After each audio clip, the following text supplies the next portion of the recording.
বাংলাদেশের প্রতি 10 জনের 8 জনের পেটে এই ব্যাকটেরিয়া আছে। নাম এইচ পাইলোরি বা হেলিকোব্যাক্টার পাইলোরি। বছরের পর বছর আপনার পেটে চুপচাপ এরা বসে থাকে, খুবলে খুবলে পাকস্থলীর প্রাচীর নষ্ট করে ফেলছে। গ্যাস্ট্রিক আলসার এমনকি ক্যান্সারের মূল কারণ এটাই, অথচ বেশিরভাগ মানুষই এটা জানে না। এইচ পাইলোরির গল্পটি কিভাবে শুরু হয়েছিল সেটা আগে জানি। 1982 সালের আগ পর্যন্ত পুরো পৃথিবীতে ডাক্তাররা ভাবতেন আলসার হয় টেনশন থেকে, ঝাল খাবার থেকে, অ্যাসিড থেকে। তারপর অস্ট্রেলিয়ার একজন ডাক্তার ব্যারি মার্শাল কিছু একটা প্রমাণ করতে চাইলেন। তিনি নিজেই একটা টেস্ট টিউব থেকে এইচ পাইলোরি নামক ব্যাকটেরিয়া খেয়ে ফেললেন। কয়েকদিনের মধ্যেই তার তীব্র গ্যাস্ট্রাইটিস হলো। পুরো মেডিকেল বিশ্ব চমকে গেল। 2005 সালে তিনি এই আবিষ্কারের জন্য নোবেল পুরস্কার পান। আজ পুরো পৃথিবীতে স্বীকৃত বেশিরভাগ পাকস্থলীর আলসার, গ্যাস্ট্রাইটিস এমনকি পাকস্থলীর ক্যান্সারের প্রধান কারণ এই একটা ব্যাকটেরিয়া। আর সবচেয়ে ভয়াবহ তথ্য, ওয়ার্ল্ড হেলথ অর্গানাইজেশনের তথ্য অনুযায়ী বিশ্বের প্রায় 50% মানুষের পেটে এই ব্যাকটেরিয়া আছে। উন্নয়নশীল দেশে এই হার আরো বেশি, বাংলাদেশ সহ দক্ষিণ এশিয়ায় এটি প্রায় 80%। তো এখন প্রশ্ন হচ্ছে এই ব্যাকটেরিয়া কি করে? আমাদের পাকস্থলীর ভেতরে খুব শক্তিশালী অ্যাসিড থাকে, এটা যে কোনো খাবার গলিয়ে দিতে পারে। বেশিরভাগ ব্যাকটেরিয়া এই অ্যাসিডে মারা যায়। কিন্তু এইচ পাইলোরি বিবর্তনের এক বিস্ময়। এটা পাকস্থলীর ভেতরে দিব্যি বেঁচে থাকে। কিভাবে? এটা একটা এনজাইম ছাড়ে, নাম ইউরিয়েস। এই এনজাইম অ্যাসিডকে নিরপেক্ষ বা নিউট্রালাইজ করে দেয়, মানে নিজের চারিদিকে একটা সুরক্ষিত বুদবুদ তৈরি করে বা একটা প্রাচীর তৈরি করে। তারপর এটা পাকস্থলীর সুরক্ষা দেয়াল মিউকাস লেয়ারের নিচে ঢুকে যায়, সেখানে বসে আস্তে আস্তে পাকস্থলীর কোষগুলো নষ্ট করতে শুরু করে। ন্যাশনাল ইনস্টিটিউট অফ হেলথের তথ্য অনুযায়ী এই ব্যাকটেরিয়া দীর্ঘমেয়াদে কখনো 20 থেকে 30 বছর পর্যন্ত চুপচাপ বসে থাকতে পারে, তারপর সমস্যা প্রকাশ করা শুরু করে। মানে আজকে আপনার পেটে এটা থাকলে 20 বছর পর হঠাৎ আলসার বা ক্যান্সার ধরা পড়তে পারে। এখন প্রশ্ন হচ্ছে এই ব্যাকটেরিয়া কিভাবে ছড়ায়? প্রধানত মুখ থেকে মুখে,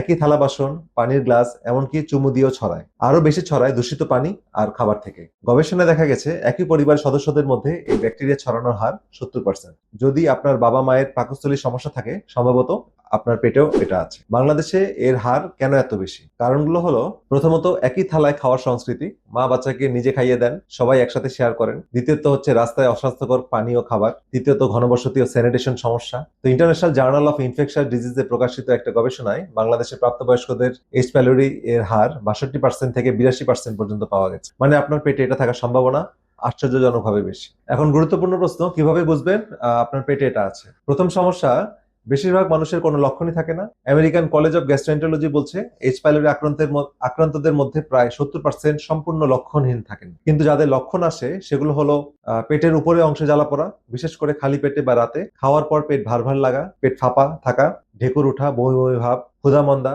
ওজন কমে যাওয়া, কালো রঙের পায়খানা, এটা গুরুতর। এর মানে আপনার পেটের ভিতরে রক্তক্ষরণ হচ্ছে। বুকের নিচে অস্বস্তি, যেটা অনেকে বুক জ্বালা বলে গুলিয়ে ফেলেন। এই লক্ষণগুলো যদি কয়েক সপ্তাহ ধরে থাকে, ওষুধ খেয়েও ভালো না হয়, এটা এইচ পাইলোরির সংকেত হতে পারে। এখন আমরা দেখবো এই এইচ পাইলোরি ব্যাকটেরিয়ার সাথে অন্য কোন কোন রোগের সম্পর্ক আছে। প্রথমত হচ্ছে পেপটিক আলসার। বিশ্বে যত ডিউরিনাল আলসার আছে তার 90%-এর কারণ H pylori.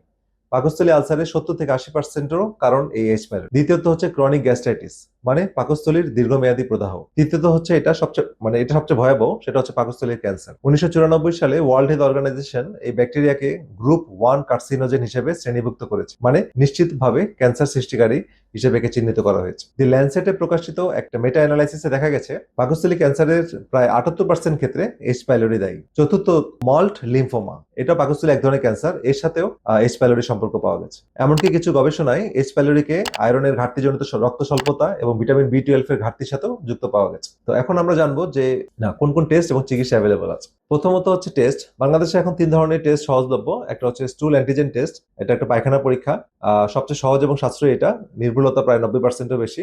2 urea bread test, এটা একটা শ্বাসের পরীক্ষা, এটা অত্যন্ত নির্ভুল কিন্তু একটু ব্যয়বহুল। এই দুটো টেস্টই আমাদের ফিশোমানি ল্যাবে আমরা এখন করছি, এটা অ্যাভেলেবল, আপনারা চাইলে করে নিতে পারেন। আর 3 নম্বর হচ্ছে এন্ডোস্কোপি। যদি লক্ষণ গুরুতর হয় তাহলে পাকস্থলীর ভেতরটাও এন্ডোস্কোপির মাধ্যমে দেখা যায়। তো রক্ত পরীক্ষা, যেটা ব্লাড অ্যান্টিবডি টেস্ট, এটা আগে ব্যবহৃত হতো, কিন্তু এটা পুরনো সংক্রমণ আর নতুন সংক্রমণের মধ্যে পার্থক্য করতে পারে না। মানে আপনার ব্যাকটেরিয়া আগে ছিল এবং বর্তমানেও আছে, এই দুটার মধ্যে পার্থক্য করতে পারে না, তাই এখন এটা কম ব্যবহৃত হয়। এখন আমরা জানবো সারা ওয়ার্ল্ডে এইচ পাইলোরির বিরুদ্ধে কি ধরনের চিকিৎসা প্রচলিত আছে, অ্যাভেলেবল আছে। প্রচলিত চিকিৎসা পদ্ধতি, যেটা আমরা অ্যালোপ্যাথিক সিস্টেম বা কনভেনশন সিস্টেম যেটাই বলি, তো সাধারণত 10 থেকে 14 দিনের একটা ট্রিপল থেরাপি বা কোয়াড্রিপল থেরাপি দেওয়া হয়। এর মধ্যে 2-3টা অ্যান্টিবায়োটিক একসাথে থাকে এবং সেই সাথে থাকে অ্যাসিড কমানোর ওষুধ। তবে অবশ্যই চিকিৎসকের পরামর্শে অ্যান্টিবায়োটিক গ্রহণ করতে হবে। অনেকের ক্ষেত্রে এই চিকিৎসা নেওয়ার পরেও এই ব্যাকটেরিয়া ফেরত আসে এবং অনেক ক্ষেত্রে অ্যান্টিবায়োটিক রেজিস্ট্যান্স হয়ে যায়। ফাংশনাল মেডিসিনে আমরা মূল চিকিৎসার পাশাপাশি কিছু প্রাকৃতিক চিকিৎসা পদ্ধতি সমন্বয় চিকিৎসা দিয়ে থাকি, যার সফলতার হার অনেক বেশি। এক্ষেত্রে একটা জিনিস খেয়াল রাখতে হবে, যেন এইচ পাইলোরি ব্যাকটেরিয়া যে পরিবেশে বসবাস করে সেই পরিবেশকে অবশ্যই পরিবর্তন করতে হবে। আপনাকে মানে পরিবেশে চিকিৎসাটা করতে হবে। প্রাকৃতিক চিকিৎসা পদ্ধতির মধ্যে অনেক ধরনের খাবার এবং সাপ্লিমেন্ট ব্যবহার করা হয়। এরা পাকস্থলী এবং ক্ষুদ্রান্তের ক্ষতিগ্রস্ত টিস্যুকে রিপেয়ার করে, এইচ প্যাইলোরি ব্যাকটেরিয়াকে নির্মূল করতে সাহায্য করে।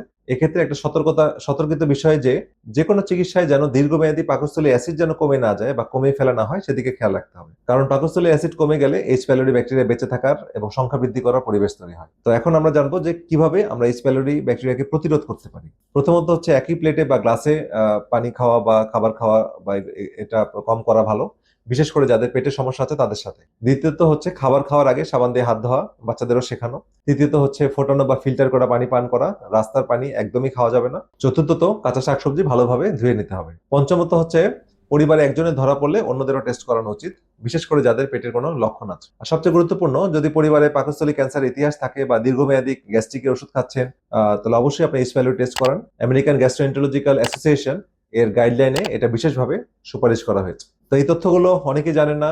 বাংলাদেশে যেহেতু এই ব্যাকটেরিয়ার হার বিশ্বের সর্বোচ্চগুলোর মধ্যে একটা, সুতরাং এই ভিডিওটা এখনই আপনার পরিবারে শেয়ার করুন, আপনার বন্ধু বান্ধব, ভাই বোন, বাবা মার কাছে শেয়ার করুন। হতে পারে এই 5 মিনিট তাদের ভবিষ্যৎ বদলে দেবে। কমেন্টে আমাকে লিখুন আপনার বা আপনার পরিবারের কি এই 5টা লক্ষণে কোনোটা আছে? পেটে জ্বালা, ঢেকুর, খাওয়ার পর ভার ভার ভাব, ক্ষুধা মন্দা, কালো পায়খানা? শুধু হ্যাঁ বা না লিখলেও হবে। পরের ভিডিওতে আপনাদের প্রশ্নের উত্তরগুলো দেওয়ার চেষ্টা করব। ফেসবুকে যদি এই ভিডিওগুলো দেখে থাকেন তাহলে পেজটি ফলো করে রাখুন এবং ইউটিউবে দেখে থাকলে চ্যানেলটি সাবস্ক্রাইব করুন। সুস্থ থাকুন, নিজের ও পরিবারের যত্ন নিন। আল্লাহ হাফেজ।